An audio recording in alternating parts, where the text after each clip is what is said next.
जगज्जालपालं चलत्कण्ठमालं शरच्चन्द्रभालं महादैत्यकालं नभोनीलकायं दुरावारं मायन् सुपद्मासहायं भजेऽहं भजेऽहम्।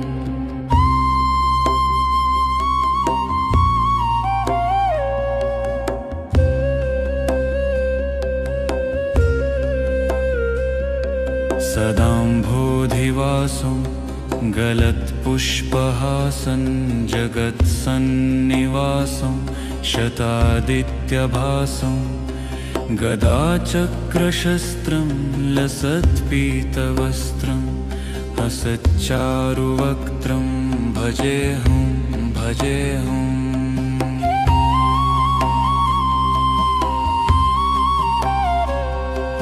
रमाकण्ठहारं श्रुतिव्रातसारं जलान्तर्विहारं धराभारहारं चिदानन्दरूपं मनोज्ञस्वरूपं धृतानेकरूपं भजेऽहं भजेऽहम्।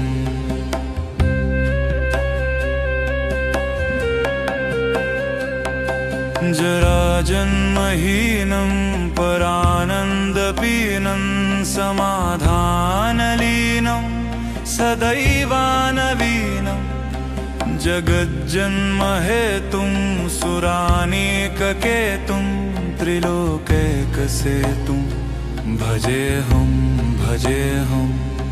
कृतं नायगानं खगाधीशयानं विमुक्तेर्निदानं हरारातिमानं स्वभक्तानुकूलं जगद्वृक्षमूलं निरस्तार्तशूलं भजेऽहं भजेऽहम्।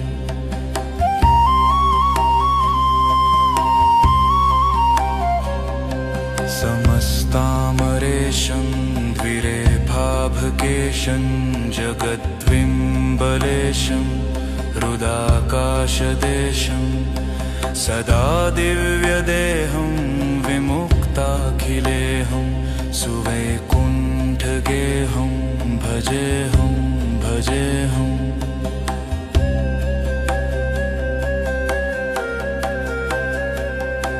सुरालिबलिष्ठं त्रिलोकीवरिष्ठं गुरूणाङ्गरिष्ठं स्वरूपैकनिष्ठं सदा युद्धधीरं महावीरवीरं महाम्भोधितीरं भजेऽहं भजेऽहम्। रमावामभागं तलानग्रनागं कृताधीनयागं गतारागरागं मुनीन्द्रैः सुगीतं सुरैः सम्परीतं गुणोधैरतीतं भजेऽहं भजेऽहम्।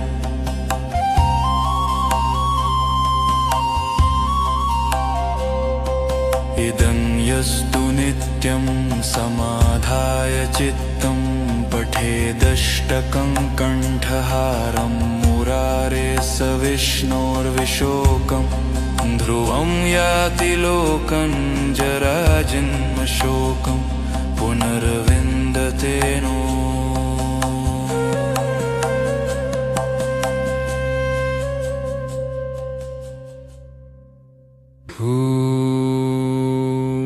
जगज्जालपालं चलत्कण्ठमालं शरच्चन्द्रभालं महादैत्यकालं नभोनीलकायं दुरावारं मायन् सुपद्मासहायं भजेऽहं भजेऽहम्।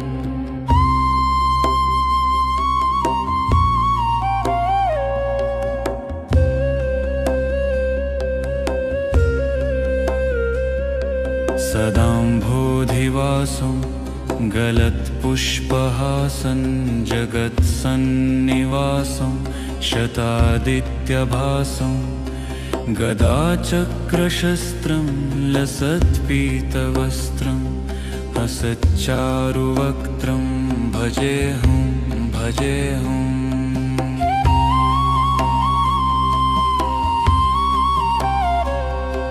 रमाकण्ठहारं श्रुतिव्रातसारं जलान्तर्विहारं धराभारहारं चिदानन्दरूपं मनोज्ञस्वरूपं धृतानेकरूपं भजेऽहं भजेऽहम्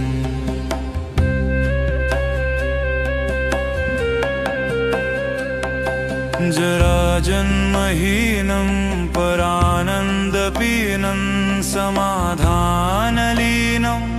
सदैवानवीनं जगज्जन्महेतुं सुरानीककेतुं त्रिलोकैकसेतुं भजेऽहं भजेऽहं कृतं नायगानं खगाधीशयानं विमुक्तेर्निदानं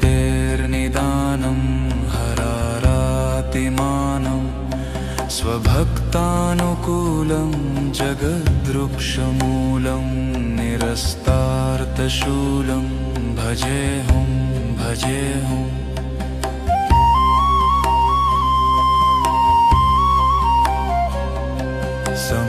समस्तामरेशं द्विरेफाभकेशं जगद्विम्बलेशं हृदाकाशदेशं सदा दिव्यदेहं विमुक्ताखिलेऽहं सुवैकुण्ठगेहं भजेऽहं भजेऽहम्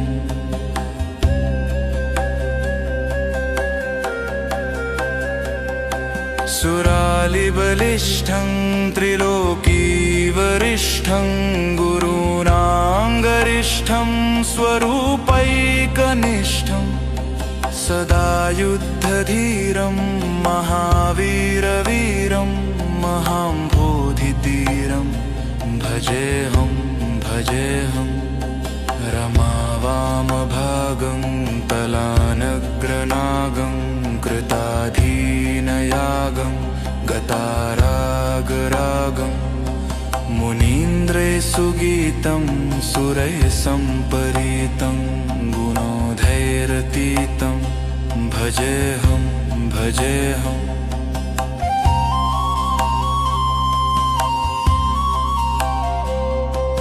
इदं यस्तु नित्यं समाधाय चित्तं पठेदष्टकं कण्ठहारं मुरारेः स विष्णोर्विशोकं ध्रुवं याति लोकं जराजन्मशोकं पुनर्विन्दते नो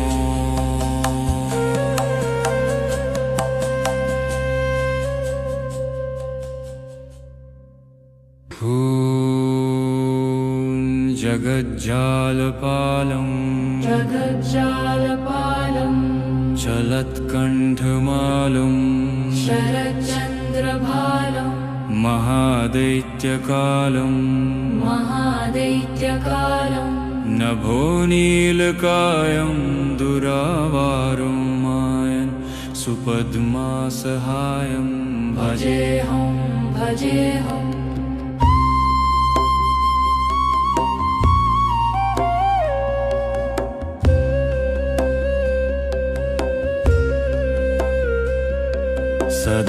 सदाम्भोधिवासं गलत्पुष्पहासं जगत्सन्निवासं शतादित्यभासं गदाचक्रशस्त्रं लसत्पीतवस्त्रं हसच्चारुवक्त्रं भजेऽहं भजेऽहम्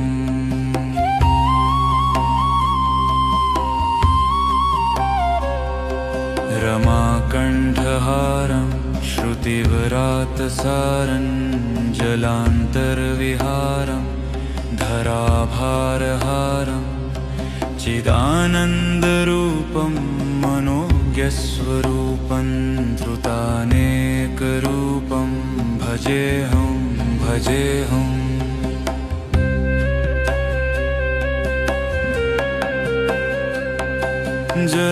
जराजन्महीनं परानन्दपीनं समाधानलीनं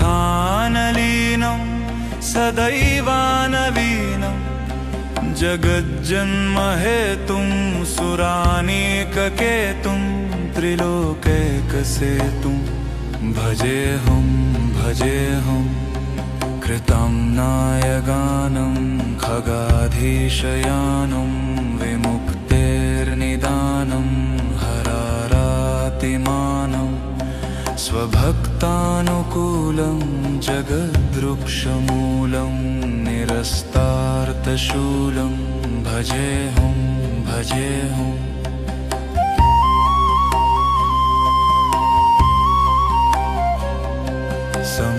समस्तामरेशं द्विरेफाभकेशं जगद्विम्बलेशं हृदाकाशदेशं सदा दिव्यदेहं विमुक्ताखिलेऽहं सुवैकुण्ठगेहं भजेऽहं भजेऽहम्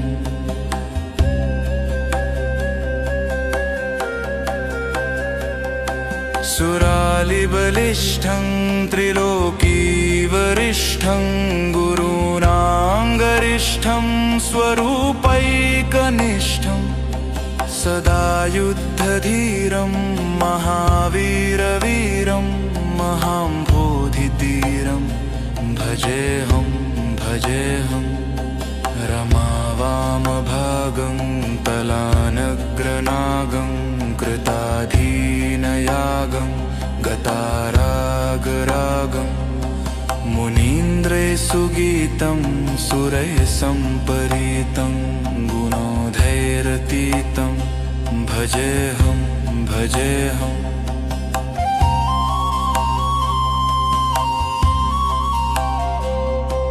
इदं यस्तु नित्यं समाधाय चित्तं पठेदष्टकं कण्ठहारं मुरारे स विष्णोर्विशोकं ध्रुवं याति लोकं जराजन्मशोकं पुनर्विन्दते नो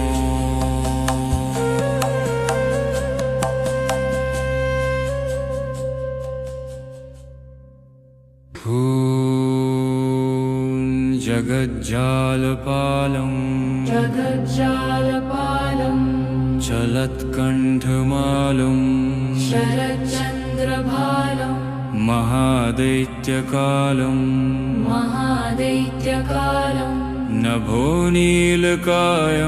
दुरावारं मायन् सुपद्मासहायं भजेऽहं भजेऽहम्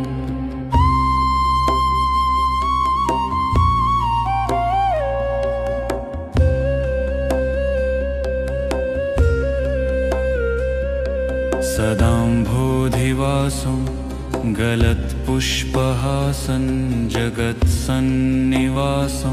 शतादित्यभासं गदाचक्रशस्त्रं लसत्पीतवस्त्रं हसच्चारुवक्त्रं भजेऽहं भजेऽहम्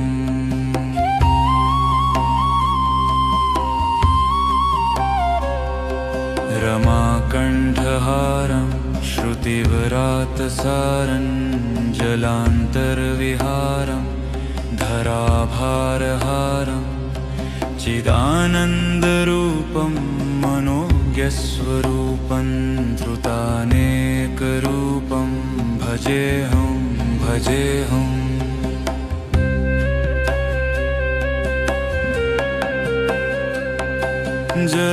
जराजन्महीनं परानन्दपीनं समाधानलीनं सदैवानवीनं जगज्जन्महेतुं सुरानीककेतुं त्रिलोकैकसेतुं भजेऽहं भजेऽहं कृतं नायगानं खगाधीशयानं विमुक्तेर्निदानं हरारा हरारातिमानं स्वभक्तानुकूलं जगद्वृक्षमूलं निरस्तार्तशूलं भजेऽहं भजेऽहम्।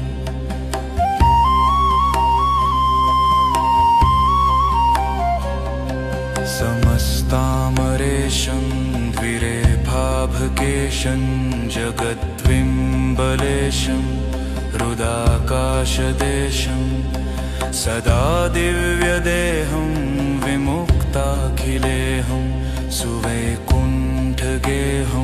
भजेऽहं भजेऽहम्।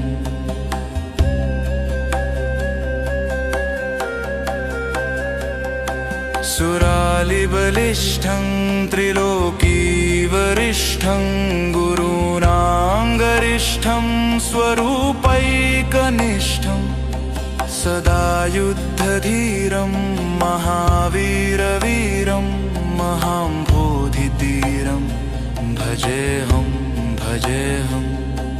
रमावामभागं तलानग्रनागं कृताधीनयागं गतारागरागं मुनीन्द्रैः सुगीतं सुरैः सम्परीतं गुणोधैरतीतं भजेऽहं भजेऽहम्।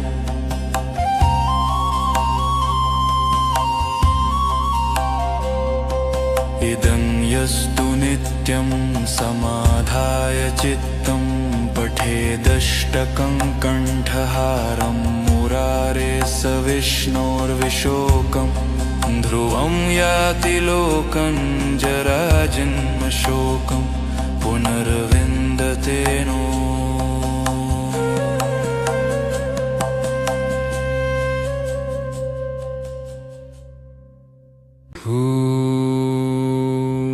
जगज्जालपालं जगज्जालपालं चलत्कण्ठमालं शरच्चन्द्रभालं महादैत्यकालं महादैत्यकालं नभोनीलकायं दुरावारं मायन् सुपद्मासहायं भजेऽहं भजेऽहम्।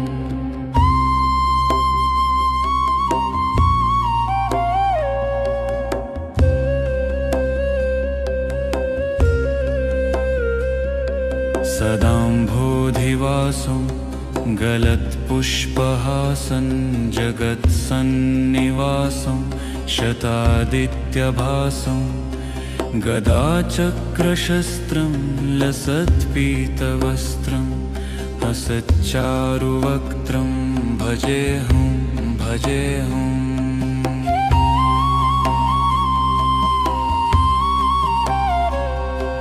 रमाकण्ठहारं श्रुतिव्रातसारं जलान्तर्विहारं धराभारहारं चिदानन्दरूपं मनोज्ञस्वरूपं धृतानेकरूपं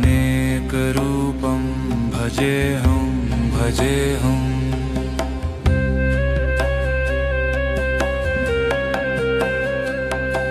जराजन्महीनं परानन्दपीनं समाधानलीनं सदैवानवीनं जगज्जन्महेतुं सुरानीककेतुं त्रिलोकैकसेतुं भजेऽहं भजेऽहं। कृतं नायगानं खगाधीशयानं विमुक्तेर्निदानं हरारातिमानं स्वभक्तानुकूलं जगद्वृक्षमूलं निरस्तार्तशूलं भजेऽहं भजेऽहम्।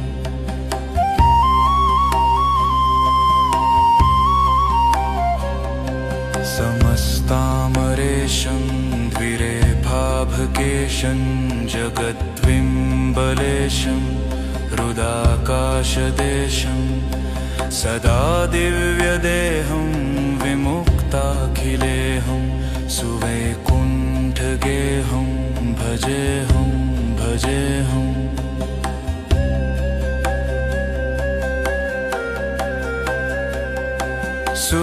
सुरालिबलिष्ठं त्रिलोकीवरिष्ठं गुरूणाङ्गरिष्ठं स्वरूपैकनिष्ठं सदा युद्धधीरं महावीरवीरं महाम्भोधितीरं भजेऽहं भजेऽहं रमावामभागं तलानग्रनागं कृताधीनयागं गतारागरागं मुनीन्द्रे सुगीतं सुरैः सम्परीतं गुणोधैरतीतं भजेऽहं भजेऽहम्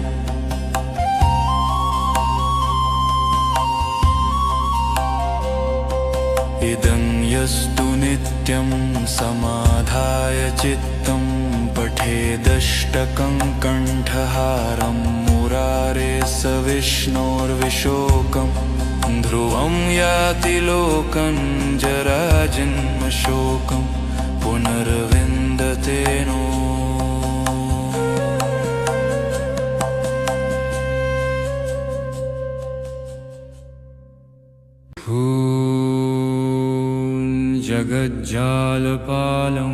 जगज्जालपालं चलत्कण्ठमालं शरच्चन्द्रभालं महादैत्यकालं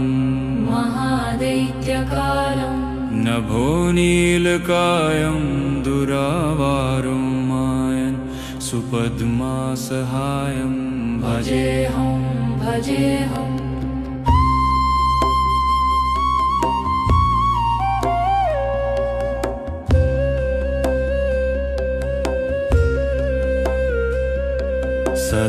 सदाम्भोधिवासं गलत्पुष्पहासं जगत्सन्निवासं शतादित्यभासं गदाचक्रशस्त्रं लसत्पीतवस्त्रं हसच्चारुवक्त्रं भजेऽहं भजेऽहम्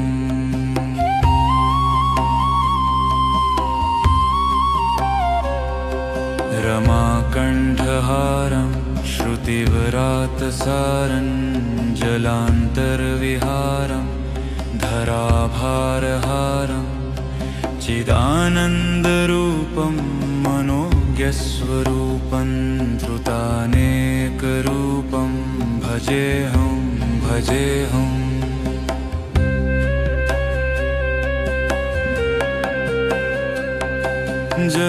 जराजन्महीनं परानन्दपीनं समाधानलीनं सदैवानवीनं जगज्जन्महेतुं सुरानीककेतुं त्रिलोकैकसेतुं भजेऽहं भजेऽहं कृतं नायगानं खगाधीशयानं विमुक्तेर्निदानं हरारातिमानं स्वभक्तानुकूलं जगद्वृक्षमूलं निरस्तार्थशूलं भजेऽहं भजेऽहम्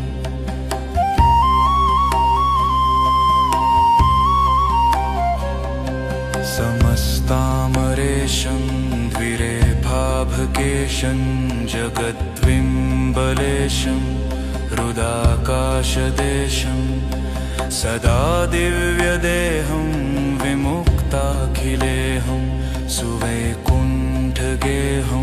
भजेऽहं भजेऽहम्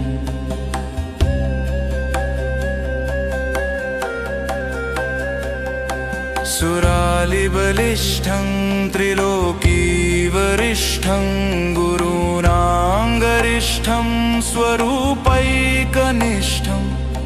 सदा युद्धधीरं महावीरवीरं महाम्भोधितीरं भजेऽहं भजेऽहं रमावामभागं तलानग्रनागं कृताधीनयागं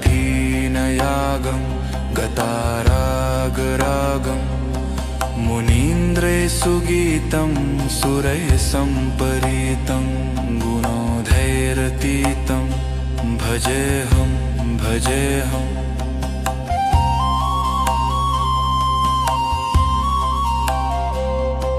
इदं यस्तु नित्यं समाधाय चित्तं पठेदष्टकं कण्ठहारं मुरारे स विष्णोर्विशोकं ध्रुवं याति लोकं जराजन्मशोकं पुनर्विन्दते नो।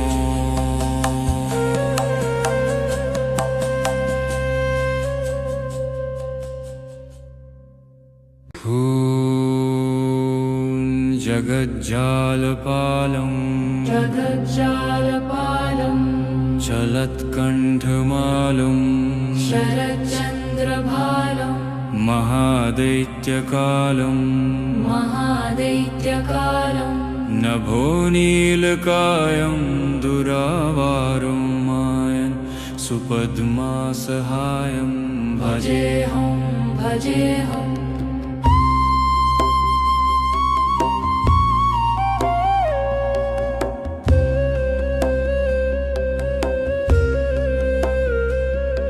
सदाम्भोधिवासं गलत्पुष्पहासं जगत्सन्निवासं शतादित्यभासं गदाचक्रशस्त्रं लसत्पीतवस्त्रं हसच्चारुवक्त्रं भजेऽहं भजेऽहम्।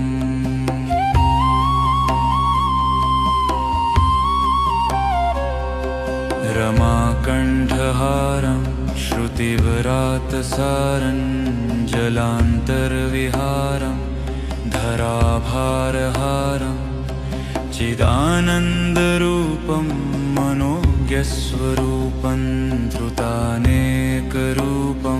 भजेऽहं भजेऽहम्।